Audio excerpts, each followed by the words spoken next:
অবশেষে পর্যটকদের জন্য খুশির খবর দিল বিশ্বভারতী কর্তৃপক্ষ। সবকিছু ঠিকঠাক থাকলে চলতি মাসের শেষের দিকে অথবা সেপ্টেম্বরে পর্যটকদের জন্য খুলতে চলেছে বিশ্বভারতী ক্যাম্পাস। আপাতত প্রতি রবিবার 4টি পর্যটকদের দল তৈরি করে প্রবেশের সুযোগ এবং অনুমতি মিলবে। পরবর্তীতে নভেম্বরে সপ্তাহে 4 থেকে 5 দিন অথবা 6 দিন পর্যন্ত দূরদূরান্তের পর্যটকেরা বিশ্বভারতীর ক্যাম্পাসে প্রবেশ করতে পারবে।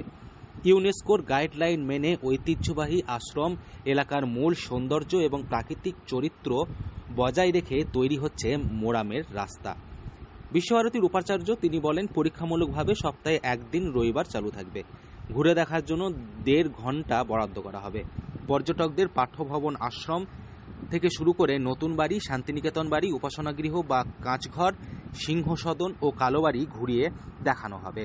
সবশেষে সঙ্গীত ভবনে 5 মিনিটের একটি সঙ্গীত অনুষ্ঠান হবে। হেরিটেজ, ইউ নো দ্যাট আমরা আমাদের ইউনিভার্সিটি ইউনেস্কো ওয়ার্ল্ড লিভিং হেরিটেজের উপাধি পেয়েছে এবং সেইটা যেহেতু এটা বন্ধ ছিল 5 বছর, আমাদের কিছু রিপেয়ারিংয়ের কাজ চলছে। রাস্তাঘাট ট্যুরিস্টকে এনকে অ্যালাউ করার আগে আমরা কিছু প্রিপারেশান নিচ্ছি, সিকিউরিটি থেকে আরম্ভ করে কিছু রিপেয়ারিংয়ের কাজ চলছে। সেইটা আমাদের বর্ষার জন্য, এত কন্টিনিউয়াস বৃষ্টির জন্য একটু আটকে গেছে।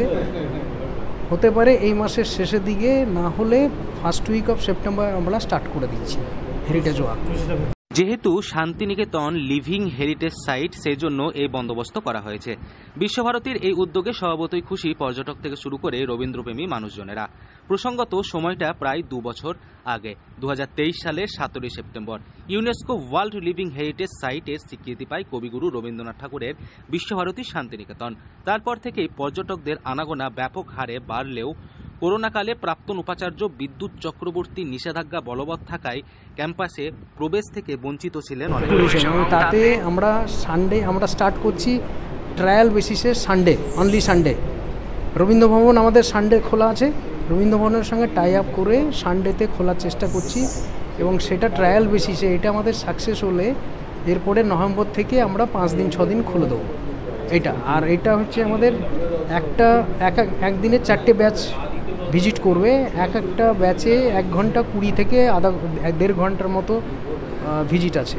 তাতে ডিফারেন্ট প্রোগ্রাম, রবীন্দ্রনাথ ঠাকুর, গুরুদেব রবীন্দ্রনাথ ঠাকুরের ডিফারেন্ট যে এইগুলো আছে আইটেমগুলো, যেমন পাঠভবন ক্লাস হওয়ার কথা যেখানে, সেগুলো দেখানো, আশ্রমগুলো, তারপরে নতুন বাড়ি, কালো বাড়ি, ছাতিমতলা উপাসনা মন্দির।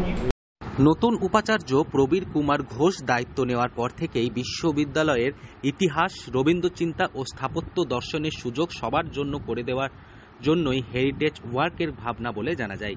সেই পরিকল্পনা বাস্তবায়িত করতে জোর প্রস্তুতি শুরু হয়েছে বিশ্বভারতী ক্যাম্পাসে। বীরভূম থেকে সৌভিক রায় রিপোর্ট, লোকাল 18 বাংলা।